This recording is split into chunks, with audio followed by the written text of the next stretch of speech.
And was that because of the course of the war, or was it because of the impact of the Easter Rising, do you think?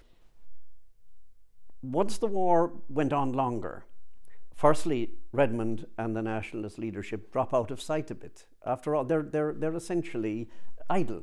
There's nothing to be done. Home Rule is on the statute book, but nonetheless, nothing is happening.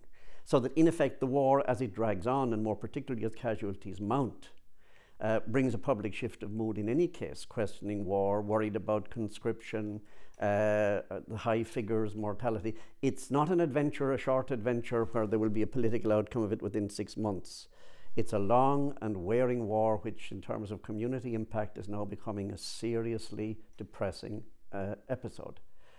And then in 1916, of course, the conspirators within the IRB stage the rising. Not quite the rising they had planned, but the rising that they had promised, so to speak, during the war. The wonder is that they took so long, because they would have expected the war to be over early as well, and yet it was 1916 before they got around to actually doing anything. So for them it was, in a sense, fortunate that the war did drag on as long as it did. But when the 1916 rebellion took place, of course, it did change utterly all of the context in which Redmond had to operate, in which the British government had to take account of Redmond. In other words, it catapulted Ireland back to the centre of things, but in the worst possible circumstances from Redmond's point of view. And also the way the British government responded to the rising certainly alienated huge sections of moderate Home Rule opinion, as well as those who were even indifferent to politics at that stage. So the rising is the seminal event, essentially, by the summer of 1916, certainly, once Redmond tries his last shot at getting a Home Rule settlement with the Lloyd George negotiations. Redmond, essentially, by the autumn of 1916, is politically a busted flush. You would have to say that. The rising, and more particularly the aftermath of the rising, had seen him humiliated, sidelined, wrong-footed, and ultimately begin to fade into irrelevance. Redmond is politically dead in the water. A Home Rule settlement, presumably, is dead in the water as well. The demand had increased.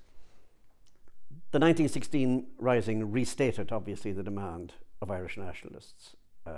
Not just restated it, but hugely inflated it, set the bar very high. And not only that, but having played the tariff of executions, the martyrdom, the cult of the leaders, the shift in public opinion, it made Home Rule seem pretty well inadequate as a recompense for what had been essayed. Now, nationalist opinion didn't shift overnight. Organisationally, the Home Rule party didn't fade away overnight. And indeed, even the advanced nationalists of the rising, and those who retrospectively affiliated to them, took time to get an organisation together. It was 1917 really before they got their act together as a new grouping. But having said that, Redmond's version of Home Rule, once he had been seen to be outfoxed, once the British government had clearly not heeded him at any time during the summer of 1916, Redmond by the end of 1916 was not likely to be a major player, even though the party still had a hold on nationalist Ireland, particularly in the rural areas, increasingly less so in Dublin.